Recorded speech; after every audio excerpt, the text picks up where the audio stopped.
जी petrol सिर्फ 18 रुपये litre मिल रहा है जी। आपको कानों पे यकीन नहीं आया होगा, पेट्रोल सिर्फ 18 रुपये लीटर मिल रहा है और इजीली अवेलेबल है।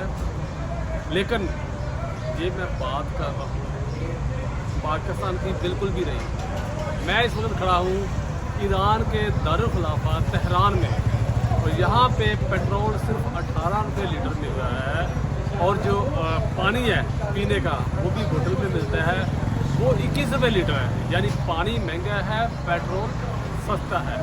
और ये पेट्रोल का जो रेट मैं बता रहा हूँ 18 रुपये लीटर का, ये आवाम के लिए है। और गवर्नमेंट की एक स्कीम है, अगर किसी को वो कार्ड मिल जाता है तो उसको पेट्रोल सिर्फ 9 रुपये लीटर मिल रहा है। और यहाँ की आवाम ये भी कह रही है कि ये 18 रुपये लीटर भी पेट्रोल महंगा है, इसको सस्ता होना चाहिए।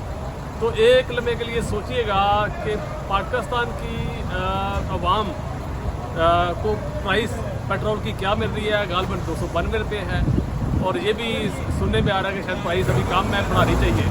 और इधर जो ईरान है, इधर आवाम ये कह रही है कि 18 रुपये लीटर भी महंगा है, गवर्नमेंट को और सस्ता करना चाहिए। अगर ज़रा एक लम्हे के लिए सोचिएगा, इसका कौन जिम्मेदार है और ये कहाँ पे और कब अच्छी खबर आ सकती है। जज़ाकल्लाह।